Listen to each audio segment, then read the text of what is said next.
Better lighting in this video. Somebody commented on one of my other videos talking about, they commented type 2 fun. So I wanted to talk about that concept for a little bit.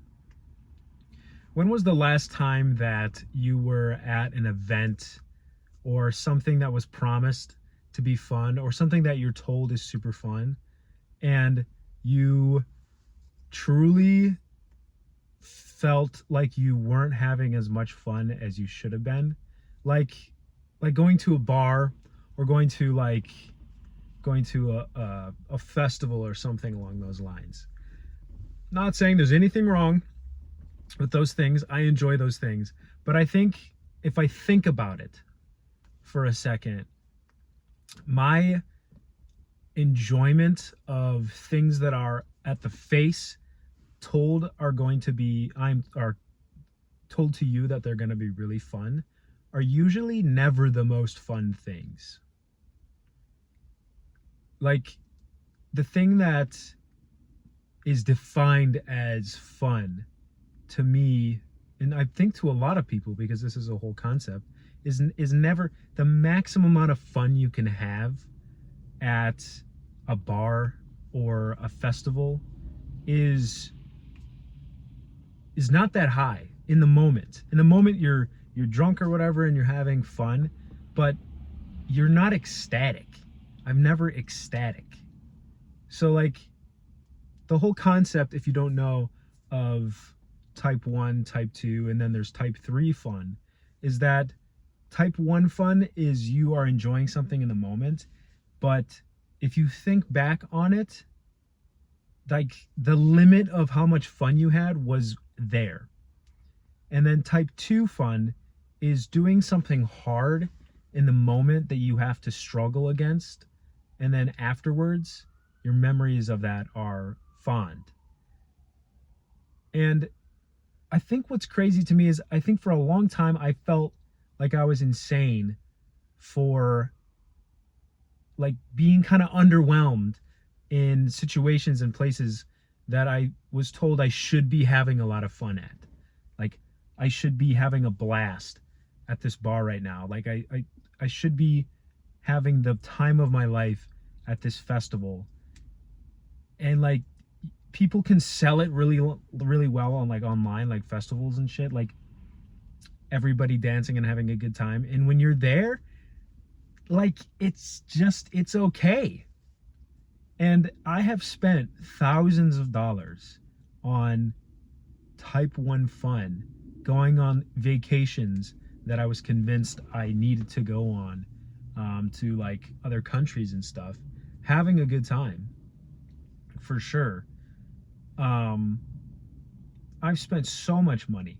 And when I think back to vacations like that, where I've just kind of like, I'm with people and we're sort of like milling around the country and whatever, where we're just like in a city, just kind of like, yeah, it's fun. I have some good memories. And then I have spent $0 on like biking trips with friends where you spend like $30 in food or whatever and like some equipment.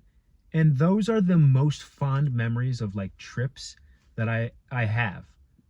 I remember those so much more than I remember exotic travel destinations, to places that I couldn't afford. And like,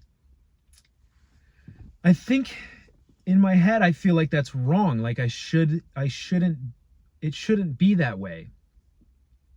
But I think what it is it's just how we're wired as humans, and probably more specifically guys, is that to create fun memories, you kind of have to do something that sucks a little bit. That parts of it is a challenge, because for guys, we like challenges. I cannot speak whatsoever about girls' experience, because I've gone to like festivals with girls and they seem to be having the absolute time of their life. So it's probably a guy thing. And so I think if you are a guy out there and you feel the same way, just know that like there's data to back this up. You're not crazy for you like wanting to go on a camping trip or like a canoe trip or something, something that's like has challenge instead of, a concert. That's like, okay, it's gonna be fun in the moment, sure, but you gonna remember it? Probably not. It's probably just sort of like you have fun in the moment, you reach like a 80% happiness, and then it's forgotten entirely. So yeah, I just wanted to say that, like, if that's how you feel, that's how I feel, and that's how a lot of people feel. And then I wanted to say, it's interesting, I hadn't heard of it before I did some research. There's a type 3 fun, which is basically something that is unenjoyable in the moment and unenjoyable to think about, but with enough time makes a good story.